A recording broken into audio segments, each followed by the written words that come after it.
자, 그러면 네. 일단 오늘 그럼에도 불구하고 믿어야 될지는 모르겠지만 투자의 아이디어 오늘 제대로 미국 시장을 보셨을까? 다 봤습니다. 다 아, 봤고 네. 원래 한쪽 눈으로도 어제 들어가기 전까지 환자분 핸드폰 내려놓으세요 그런데도 끝까지 보고 있다가 갔는데 이제 일단 미국 시장은 우려했던 상황들이 나오는 것 같고요. 그러니까 즉 요 정도에서 돌려야 되는데요. 그러니까 어제 시가는 상당히 좋았습니다. 네. 근데 거기서 그냥 다 끌어내렸죠. 그러면 요 상태에서 되게 변동폭이 클 텐데 그 밑으로 내려왔다는 거는 솔직히 조금 그렇습니다. 그러니까 지금 이제 거래가 살기 시작합니다. 근데 이 거래가 쉽게 얘기하게 되면 시총 상위 종목 쪽으로 집중되는 현상이 나오고 있는 거거든요. 그러니까 어제 약했던 게 테슬라, 애플 이 두 가지가 왜 약했냐고 하게 되면 또 우리 거성 중에 한 분이신 이진우 소장님께서 애플에 대해서 또 한마디 싹 던지고 가셨지 않습니까? 아, 그래요? 네. 애플이 지금까지 잘 버텼는데 이거 개 안 나. 이런 한마디. 네. 그랬나? 네. 개 안 나. 예. 그래서 이게 지금 변화가 나오기 시작하면 테슬라하고 애플이 일단 흔들리는 요인 중에 하나가 중국 쪽입니다. 중국 때문에 흔들리면서 거기서 여파가 생산이 안 되고 거기서 또 제대로 판매가 되겠느냐. 이 두 가지가 다 맞물리는 거죠. 그러면 중국에 대한 불안입니다. 그러면 이제 조금 지나서 중국이 리오프닝 되기 시작하면서 그래도 중국에 잘 될 것이냐. 아직 퀘스천 마크죠. 그러다 보니까 거기서 더 불안감이 커지고 있다는 게 현상 같고요. 근데 솔직히 애플 같은 경우는 일시적이냐 아니냐가 제일 중요할 것 같아요. 그러니까 아까도 우리 그 얘기를 했는데 1등주잖아요, 어쨌건. 네. 시가총액. 네. 이게 계속해서 그래도 좀 버텨주느냐 아니면 이것도 다른 주식들처럼 뭐 50%씩 기본적으로 반토막 놔줘야 네. 이 미국의 주가 조정이 끝나는 거냐. 그래서 그 부분을 잘 보게 되면 저는 일단은 일시적인 것 같습니다. 일시적인 것 같은데 지금 시장 분위기는 그러니까 시장 자체가 그런 거죠. 지금 버틸 수 있는 상황이 아닌 거예요. 그러니까 약간 보통 이제 그런 표현 쓰고 싶은데 시장이 이제 미국 시장도 작년부터 금리 이만큼 올렸습니다. 그럼 보통 이만큼 빠르게 올리게 되면은 자정작용이라고 그러죠. 이게 무슨 얘기냐면은 금리가 이제 평상시 속도대로 쭉 올라온다고 하게 되면 에이 망할 회사 망하게 하고 그걸 버릴 회사 버리고 하는 현상이 나오는데 그게 아니라 급하게 빠르게 올라오게 되면 이거 보통 그렇잖아요. 이제 바닷물에다가 좀 오수를 버려요. 그러면 조금씩 버리게 되면은 자정작용으로 다 오염이 어느 정도 회복되지 않습니까? 네. 한꺼번에 핵폐기물 같은 거 확 버려보세요. 이거 어떻게 될까요? 그런 식의 자정작용이 아직 나올 수 있겠느냐라고 하게 되면 그거에 대해서 지금 의아해하는 거고 의문이 크다고 봐야 되겠죠. 그러니까 결국은 지금 이게 금리 문제가 아닙니다. 경기 문제입니다. 이쪽으로 이렇게 넘어가면서 버틸 수 있겠어? 이게 아마 올해 화두 같아요. 경기 침체에 대한 두려움. 그렇죠. 근데 그 경기 침체에 대한 두려움을 보면 네. 지금 계속해서 우리가 두렵다 작년 3분기서부터 안 좋을 거야 했지만 네. 계속 미국의 경기는 나쁘지 않았단 말이에요. 좋았단 말이에요. 그렇죠. 근데 이게 지금부터 체크해야 될 거는 딱 이것저것 보다 보니까 그거 같아요. 아직까지 저희가 이제 밸류에 따른 PER 개념으로는 주가가 이제 어느 정도 조정을 받았다고 생각합니다. 근데 막상 지금 EPS의 하락이라는 거 있지 않습니까? 그러니까 지금 우리 한 해에 100만 달러 벌던 회사가 50만 달러밖에 못 벌어.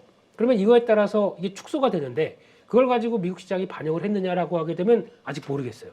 이 부분이 이제 아마 최대 화두가 나올 거고 그 중에 하나가 이제 그러면 중국 때문에 약간 좀 고민스러워하고 있는데 중국이 이제 회복된다. 근데 여기서 지금 가장 큰 맹점이 중국이 성장이 아닙니다. 회복이에요. 그렇다는 얘기는 중국이 예전처럼 다시 7% 8%대 성장하는 게 아니라 일반적인 경로, 그러니까 지금 거의 2%대까지 성장률이 떨어졌다가 한 4%대까지 돌아온 정도. 이거가 됐을 때 좀 글로벌 전반적으로 방어를 해줄 수 있는 역할들이 되겠느냐가 가장 큰 핵심이지. 이걸 너무 또 길게 보면 안 되겠더라고요. 그런 쪽에서 그러면 또 나머지는 연준의 역할입니다. 연준은 지금 별 생각 없죠. 아무 생각 없는데. 그렇죠. 또 하나 이게 정치적인 요게 좀 보인다라고 하게 되면 이제 또 대선과 함께 맞아지는 이런 부분들. 대선 아직 멀었잖아요. 2024년 11월? 그러니까 뭐 그러니까 올 한 해에는 뭐 그런 이슈는 없을 것 같은데. 그렇죠. 그걸로 인해서. 내년 말이었으면 뭔가 조금 좀 그렇지. 기대를 해보겠는데, 아까 저 올해 말이었으면은. 근데 뭐 이제 이런 쪽에서 아직 큰 기대를 못 하고 있는데 결국에는 잘 버텨주겠느냐 이게 핵심인 것 같습니다. 네. 네. 하여튼 지금 걱정이 돼요. 테슬라 서학개미들이 가장 많이 들고 있는 주식이 테슬라라고 하는데, 네. 이렇게 무섭게. 그러니까 우리가 네. 의심하고 우리의 모토를 다시 한번 떠올리게 돼요. 의심하고 또 의심하자. 테슬라가 이렇게 될 거라고 우리 불과 몇 개월 전까지만 해도 상상이나 했어요. 그러니까 그만큼 시장이 지속적으로 갈 거라고 봤지. 그렇죠. 빠른 거고. 근데 이게 또 하나 솔직히 이번에 인도 대수, 그러니까 테슬라의 주가는 다 그거랑 같이 움직입니다. 인도 대수와 똑같이 움직입니다. 그래서 인도 대수 폭발했다고 하면서 지난번에 3분기 때 쫙 급등했던 이 얘기와 반대로 보게 되면 이거에 따라서 출렁이 있는데 출렁임 폭이 상당히 큽니다. 이게 중요한데 제가 보기에는 1월달 이제 1분기 실적에서 이제 또 하나 나올 게 중국의 위축을 가지고 안 좋은 게 반영됐겠죠. 근데 미국은 IRA 법안 통과되면서 확 또 끌어올렸을 겁니다. 이 두 개가 맞춰서 기준으로 이제 한 200만 대 이상을 파느냐 마느냐라고 하게 되면 분기당 50만 대거든요. 50만 대 쪽이 업이냐 다운이냐에 따라서 또 테슬라 주가는 바뀔 겁니다. 근데 그렇게 보게 되면 근데 또 뉘앙스가 과거에 테슬라를 바라봤을 때 성장주에 대한 개념 바라보다가 이제 실적이 나기 시작해요. 실적이 나기 시작하게 되면 이게 약간 자동차 제조업체 쪽으로 관심이 넘어오거든요. 그러면 자동차 회사 쳤을 때 테슬라가 과연 비싸? 싸? 이렇게 나오게 되면 제조업체 밸류로 보게 되면 지금 엄청 비싼 거예요. 근데 성장주 밸류를 줄 수 있을 정도로 그러니까 테슬라가 서비스 쪽이죠. 이쪽에 대한 그러니까 지금 자동차를 파는 게 아니라 자동차와 함께 나가는 FSD와 함께 또 여러 가지 구독 서비스가 같이 들어가서 이게 애플이 보여준 모델처럼 우리 서비스에도 매출이 한 이만큼 돼라고 하는 게 나오기 시작하게 되면 그때 바뀔 겁니다. 근데 그 인식하는 과정이 필요하겠죠. 그래서 지금은 일단 중국 때문에 생산과 판매 모두가 부진한 여기 때문에 주가가 지금 이런 상황이고요. 근데 미국은 좀 다를 것 같아요. 미국은 여전히 잘 팔릴 것 같아요.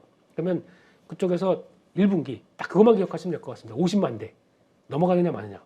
네. 지금 테슬라 많이 빠졌으니까 지금 사야 될 때인가 이거 고민하는 분들도 좀 있던데. 제가 120달러 때 고민했다가 네. 안 산 이유가 환율 때문에 안 샀거든요. 저는 지금 환율 돌아가는 거 보게 되면은 달러 강세가 가기가 조금 좀 버거운 것 같아서 잘못하게 되면 주가도 안 가고 환율 때문에 환차 손보고 이럴까봐 둘 중에 하나는 좀 방어를 해야 되겠죠. 그래서 아직은 보고 있는데 그냥 뭐 그거 말고도 살 거 많아요. 차라리 이거 사는 게 나을 것 같아요. 어떤 거? 네, 미국 증시에서 요즘 금값 얘기 나오죠. 그렇죠. 네. 요새 오늘도 보니까 이거 AGL 이거 또 급등했죠. 신고가 나왔습니다. 원래 전통적인 금 가격과 함께 같이 움직이는 종목 중에 하나가 되게 오래된 종목인데 티커가 골드입니다. GOLD 골드라고 하는 베릭골드라는 회사가 있습니다. 캐나다 금광산 되게 오래됐거든요. 이 회사가 마음에 들더라고요. 금 가격 움직이는 거 보고. 그래서 그런 쪽도 보고 있는데 차라리 또 만약에 이게 오늘 또 반년 만에 최고가라고 그러죠. 한국 시장에서 또 변화가 나오게 되면 첫 번째 고려아연이겠죠. 고려아연. 네. 그리고 또 작은 종목으로는 엘컴텍 뭐 이런 회사도 움직였었고 뭐 콤텍 시스템 뭐 이런 것도 움직였었어요. 뭐 도시광산 뭐 이래가지고.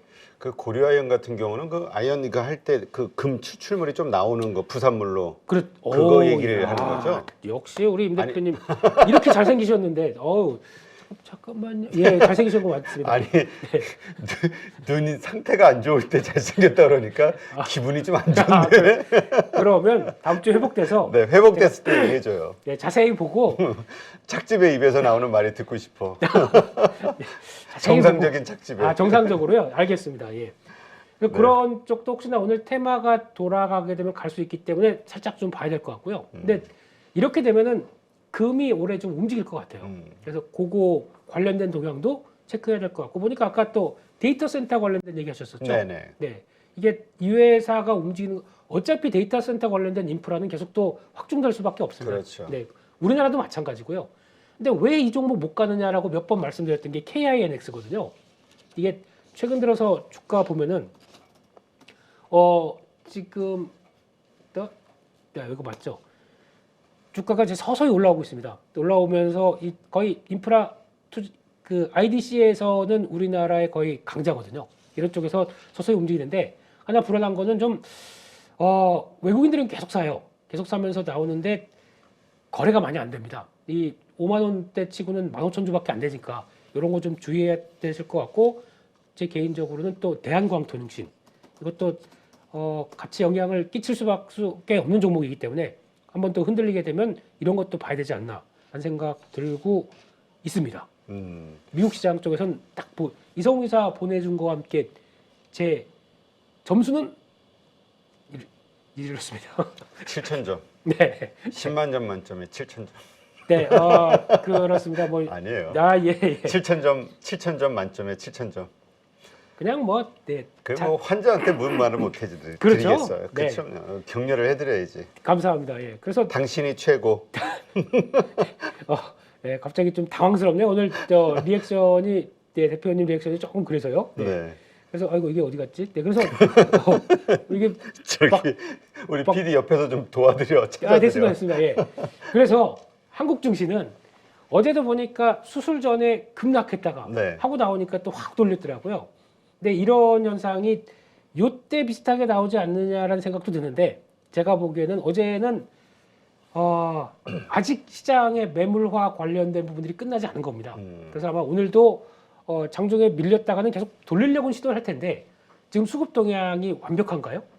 절대 그렇지 않습니다. 그렇기 때문에 지금 여전히 시장은 불안하다라는 쪽에서 그런데 불안한데도 어제 보니까 만약에 이렇게 안 들어갔으면 계속 그거 있었을 것 같아요. 컨텐츠 쪽.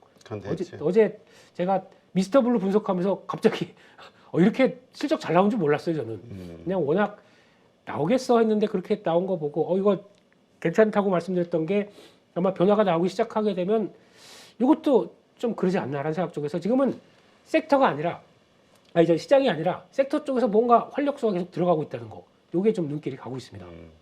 그래요. 근데 지금 컨텐츠주 같은 경우는 그 뭐라 그러까 불법 복제판들 때문에 그걸 보는 분들도 참 많이 있거든요.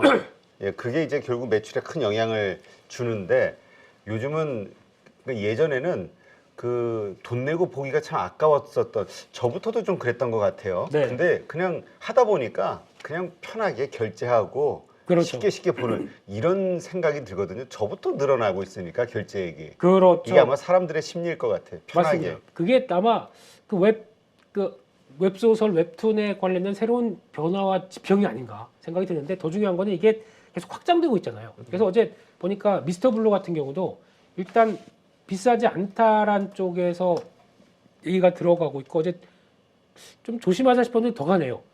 또 틀리네요. 근데 이게 중요한 건 일단 실적 괜찮고요. 나쁘지 않고 거기다가 어제 나왔던 얘기로는 웹소설 다시 보기가 시작됐대요. 재벌집 막내 아들. 그리고 10배가 늘었대요. 조회수가. 그러면은 이게 그러면 지금 시총이 어제 본 것처럼 약간 더 올라서 지금 기준으로 보게 되면 이제 1,100억인데 벌써 지금 작년 상반기 한 80억대까지 갔으면 이거 비싼 거 아닙니다. 그래서 이게 매수세가 같이 붙는 것 같아요. 근데 중요한 거는 또 이렇게 쫙 오르게 되면 오늘 같은 날은 쫙 가다가 또 이제 밑으로 쫙 뺄 수도 있거든요. 그러니까 관심은 높은데 이거를 이제 그러니까 오늘 중에 이쪽이 좀 주도 개념으로 잡는다라고 하게 되면 트레이딩이죠. 네, 요게 그렇죠. 필요한 것 같아요. 근데 그것도 아니다 싶을 때는 바로 손절할 수 있는 경험이 있는 분들이나 그렇습니다. 해야지. 그러지 않은 분들은 그냥 구경만 하는 거. 왜냐면 우리가 이럴 때 더 먹겠다고 들어가가지고 물린 게 하도 많아가지고. 그렇죠. 트레이딩은 그냥 딱 그거예요. 손절할 자신 없으면 하시면 안 돼요. 네, 맞아요. 그렇게 보시면 될 것 같고 또 하나가 요즘 보다 보니까 저희가 뭐 어제 제가 이걸 써놓고 또 말씀을 안 드리고 갔네요. 대원 미디어. 이것도 봐봐, 내가 어제 마지막에 뭐 더 없어요? 그래서 없습니다. 그러고 가더니 잘 안 보였어요. 제가 써놓은 게 또 안 보였었어요. 아이고 죄송해라. 예. 그래서 이런 쪽으로 좀 확산이 들어가고 있고요. 네. 어제 보니까 또 핑거 스토리가 상한가가 들어갔는데 핑거. 네, 이게 이제 상장한 지 상장하고 차익 매물 받고 쭉 움직이는 스타일인데 이게 약간 또 이쪽도 무협 쪽이에요. 무툰인가? 이거 가지고 하는데 약간 그게 여기군요. 네, 아시죠? 그 저도- 광고에서 하도 네. 봐가지고 아직 들어가 보지는 않았는데 뭐 무툰해가지고 광고가 많이 나오더라고요. 들어가는 순간 개미지옥입니다. 아, 또, 그래요? 예, 또 우리 임 대표님 스타일로는 결제하고 보고 눈 걱정, 눈 관리하셔야 돼요. 네.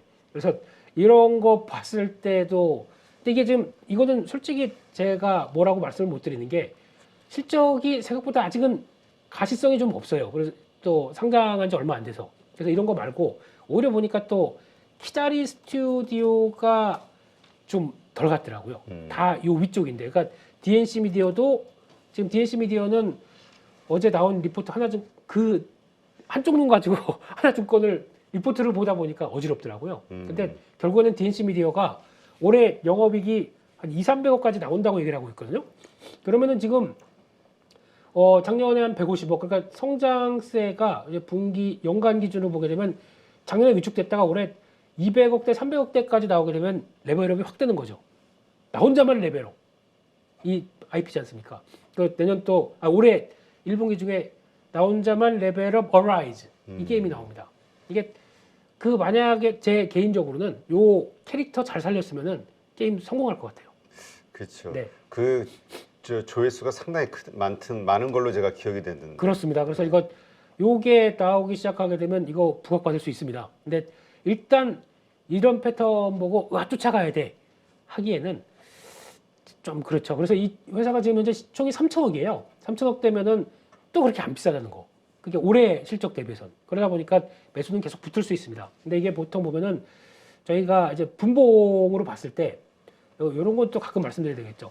DNC 미디어 보면은 딱 레벨업하고 어떻게 변화가 되냐면 들어오면 올라갑니다. 들어오면 올라가고. 그러니까 어제 이걸 보면서 매매를 하다가 이때쯤 멈췄거든요. 그냥 빠졌거든요. 몇 번 더 해야 되는데 하다가 네, 하고 나왔더니 그냥 이러고 돼 있고. 그래서 이런 변화 봤을 때는 막판에 좀 밀렸죠. 밀리는데 지금 어제 한 11시부터 나왔던 변화 보게 되면 나 쉽게 안 밀려. 이런 거 보여줬거든요. 그러니까 이런 건 만약에 이제 주가가 2만 원대다 보니까 뭐 2만 요런 자리들 사서 요거 가면 얼마나 먹어. 근데 요게 1% 따지면 하루에 3~4% 봅니다. 이런 자리들이거든요. 이게 단타의 묘미. 죄송합니다. 또 이런 어쩔 수 없어요. 지금 저희가 시장이 뭘 기대를 하겠습니까? 되는 섹터에서 되는 거 치고 빠지고 해야 되거든요. 지금요. 1% 먹는 거보다 그냥 쉬는 게 안 나요? 눈 건강이나 챙기면서. 그게 낫겠죠. 네. 만약에 자신 없으시면 맞아요. 이렇게 힘든 난이도가 지금 장난이 아니라고 이성웅 이사도 지금 난이도가 지금 장난이 아니라고 지금 시장이. 그런 쪽에서 어떻게든 살아보려고 매매하다가 이 모양이 난 거지 않습니까? 그치. 그래서 차라리 몸 걱정과 스트레스 걱정하신다면은 안 하시는 게 좋습니다. 계좌 덮고. 네. 근데 하지만 지금 보니까 시장이 완전 끝난 게 아니에요. 오늘도 아마 이런 또 섹터들 막 살아 움직일 것 같아요. 왜냐면 또 연초 이럴 때 그냥 다 무너지진 않습니다. 그렇죠. 시장이 힘들어도요. 네. 네, 하여튼 요즘 뭐 돌아가면서 급락하는 것들이 많아가지고. 자, 그럼 오늘 이런 상황에서 우리가 좀 관심 가져야 될 섹터나 주식들이 뭐가 있는지 한번 봐주시죠. 네, 그래서 앞서 잠깐 또 엔터 컨텐츠 이쪽 비슷하게 말씀드렸는데, 제 지난번에 그러니까 이쪽은 제가 파란색으로 표현한 거는 단기적으로 많이 올랐다. 그렇기 때문에 이거 대응해서 조금 뭐라 그럴까, 너무 고점 잡을 수가 있기 때문에 만약에 눌림목으로 좀 여유 있게 대응하신다는 분들은 좀 따라가시면 안 됩니다. 그렇기 때문에 이렇게 말씀드렸고, 근데 제가 지난번에 드라마 좀 말씀드릴 때 딱 2개 말씀드렸거든요. 사모네트웍스와 펜엔터테인먼트가 이게 쉽게 말하면 올해 제작 편수가 늘어나는 회사들입니다. 네. 그래서 지금 동향 보게 되면 만약에 위축받았다가 금방 또 올라가긴 해요. 그래서 사마네트웍스 같은 경우는 이렇게 쫙 뺐다가 그냥 바로 올립니까? 이런 거나 펜엔터 같은 경우도 이런 식으로 비슷하게 나오거든요. 그래서 이런 쪽으로 나오면서 변화 나오는 것들 좀 체크해야 될 거고, 또 보니까 지난번에 제가 애니플러스라고 또 말씀을 드렸는데 이 같은 경우는 이제 시총이 딱 또 한 5천 원대 들어가자마자 바로 그냥 씹이 나와버려요. 씹이 나오면 그 소화할 때까지 좀 시간 필요하거든요. 그래서 최근에 이거 갖고 혹시나 매매하셔서 대응하셨던 분들은 좀 기다리셔야 됩니다. 다시 한번 쭉 밀릴 때까지 확인하시는데 제가 보기에는 씹이 감안하고도 비싸진 않습니다. 네, 그렇게 한번 보셨으면 좋겠습니다. 네. 네. 그리고요. 네, 그리고 여행주 쪽인데요. 예약률 상당히 호조로 나오고 있기 때문에 관심 갖고 보는데 제가 보기에는 모두 투어를 좀 봐야 될 것 같아요. 이게 내년 빠르면 2분기에 벌써 흑자 전환 얘기합니다. 아 그래요? 네, 그리고 리포트 얘기입니다. 근데 그럴 정도면은 예약률 보니까 뭐 8천 몇 프로 뭐 이렇게 나오는 것 같아요. 그러니까 물론 이거는 성장률이 네, 이거는 저 작년에 워낙 안 좋았기 때문에 워낙 안 나오는- 좋았으니까 네, 그렇죠. 그렇지만 이제 돌아간다라는 관점 쪽에서 관심은 갖지만 중요한 거는 제가 보기에는 여행사 쪽에서는 저는 이 회사를 가장 좋아하고요. 왜냐면 참 좋은 네, 실적 나오면 바로 반영될 겁니다. 워낙 이제 부채 돈 낼 게 없어요. 지금같이 고금리 시대에 뭐 이자 비용 들어갈 거 없다. 얼마나 해피한 회사입니까? 어디가 뭐 아주 운 좋게 코로나 직전에 건물 팔아가지고 여기에요? 이 회사입니다. 아 그래가지고 현금 비축해 놓은 걸로 버텼다고. 네, 아 네, 네. 여기군요. 참 네. 좋은 여행. 그걸 제가 드린 얘긴 그런가요? 네. 네, 괜찮습니다. 네. 이 여기저기서 그냥 다 머릿속에 지우개가 있어서 아니, 유효 기간이 이틀입니다. 기신데요. 네. 네, 저는 하루살이 예 그렇습니다. 그리고 또 한국공항이 있는데 어차피 이제 여행 들어오고 바빠진다 그러면 공항 쪽이 일이 많아지겠죠. 이쪽도 지난번에는 잘 버텼다. 그래서 움직이다가 최근에 슬슬 움직이는데 이것도 5천주 거래됩니다 하루에.